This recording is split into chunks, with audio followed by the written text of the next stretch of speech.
మల్కాజ్గిరిలో సిట్టింగ్ స్థానము ఓడిపోయినాము. అదేవిధంగా అదే మల్కాజ్గిరిలో ఉన్న కంటోన్మెంట్ శాసనసభను ఈరోజు లేని సీటును మేము గెలుచుకోవడం జరిగింది. ఇవన్నీ కూడా ప్రజా తీర్పులో భాగము. ప్రజలు ఏ తీర్పు ఇచ్చినా శిరస వహించవలసిన బాధ్యత మా మీద ఉన్నది. అవును, ఓడిపోయినా నిజమే కదా, నిజమే కదా.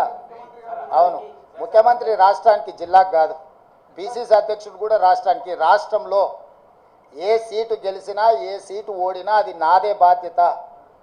ఈ పిసిసి అధ్యక్షుడిగా, రాష్ట్ర ముఖ్యమంత్రిగా రాష్ట్రం నలుమూలలో వచ్చే ఏ ఫలితాలైనా నేనే తీసుకోవాలి.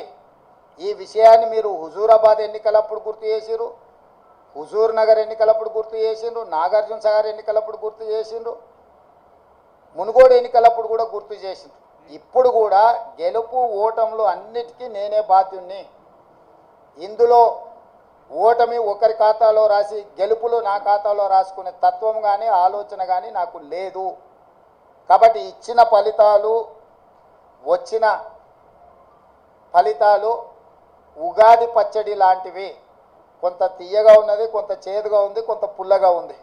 కాకపోతే ఓవరాల్గా పచ్చడి అనేది మంచిది. ఇప్పుడు వచ్చిన ఫలితాలను పిసిసి అధ్యక్షుడిగా, రాష్ట్ర ముఖ్యమంత్రిగా ఉగాది పచ్చడి లాగా నేను స్వీకరించదలుచుకున్నా.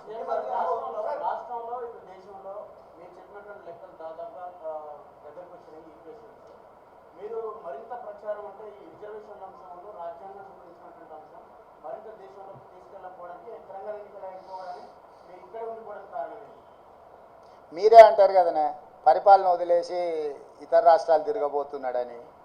వెళ్తే మీకు ఒక బాధ, ఉంటే ఇంకొక బాధ. కాబట్టి నేను రాష్ట్రానికి పరిమితమైన నాయకుడిని. నేను పిసిసి అధ్యక్షుడిని, నేను ముఖ్యమంత్రిని. ఎన్నికల అధ్యక్షుడిగా ఎన్నికలు ఇక్కడనే నిర్వహించిన, ముఖ్యమంత్రిగా నేను ఇక్కడనే ఉండి పరిపాలనను గాడిలో పెట్టే ప్రయత్నం చేసిన. వర్షానికి తడిచిపోయిన ఒడ్లు కొనుగోలు కావచ్చు, లేకపోతే మొలకెత్తిన ఒడ్లను కొనుగోలు విషయంలో కావచ్చు, విత్తనాల విషయంలో కావచ్చు, విద్యుత్ విషయంలో కావచ్చు, అకాల వర్షాలను ఎదుర్కోవడం విషయంలో కావచ్చు, రైతు రుణమాఫీకి సంబంధించిన అంశాలను సమీక్షించడంలో కావచ్చు, రాష్ట్ర ప్రజల యొక్క సమస్యలు పరిష్కరించడమే నా మొదటి ప్రాధాన్యత. నా బాధ్యత రాష్ట్రానికి పరిమితం. రాష్ట్రంలో ఉండే సమస్యలు పరిష్కరించడం, రాష్ట్రంలో ఒక మంచి పరిపాలన అందించడమే నా బాధ్యత అనుకొని ఇక్కడికే పరిమితమైన.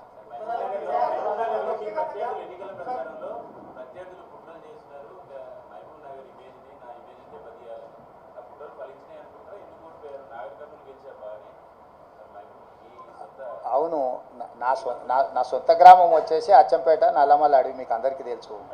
కానీ నేను ముందే చెప్తున్నా మొదటి నుంచే, మా గ్రామంలో మొత్తం ఆ పార్లమెంట్లో ఉన్న దాంట్లో ఒక బూత్లో హైయెస్ట్ మెజారిటీ మా సొంత గ్రామంలో వచ్చింది. మల్లురవి గారు ఎంత మెజారిటీ మా గ్రామంలో 1100 ఓట్లు వచ్చినాయంట. సో నేనేమంటున్నానంటే నా గ్రామము, నా ఊరు కాదు, కరెక్ట్. అందుకే సిట్టింగ్ ఎంపీ సీటున డిపాజిట్ కోల్పోయి టీఆర్ఎస్ ఓట్లు బదిలీ చేసింది. నేను చెప్పింది కుట్ర అదే. ఆ కుట్ర ఆ రోజు చెప్పినప్పుడు మీరు రేవంత్ రెడ్డి ఏదో బాధపడుతున్నాడు, రేవంత్ రెడ్డి ఏదో ముందే ఓటమిని అంగీకరించి మాట్లాడుతున్నాడని మీరే విశ్లేషణలు చెప్పారు లైవ్లలో. ఇప్పుడు నిజం తేలింది కదా, మహబూబ్నగర్లో డిపాజిట్ పోయింది, చేవెళ్ళలో డిపాజిట్ పోయింది, సికింద్రాబాద్లో డిపాజిట్ పోయింది, మల్కాజ్గిరిలో డిపాజిట్ పోయింది, కరీంనగర్లో డిపాజిట్ పోయింది, నిజామాబాద్లో డిపాజిట్ పోయింది, ఆదిలాబాద్లో డిపాజిట్ పోయింది బీఆర్ఎస్ నాయకులకు. నేను చెప్పింది అదే కదా. వీళ్ళు పూర్తిగా ఓట్లు బదిలీ చేసి బీజేపీని గెలిపించడానికి బీఆర్ఎస్ కార్యకర్తల ఆత్మగౌరవాన్ని, నాయకులను బలిస్తున్నాడు అని చెప్పిన.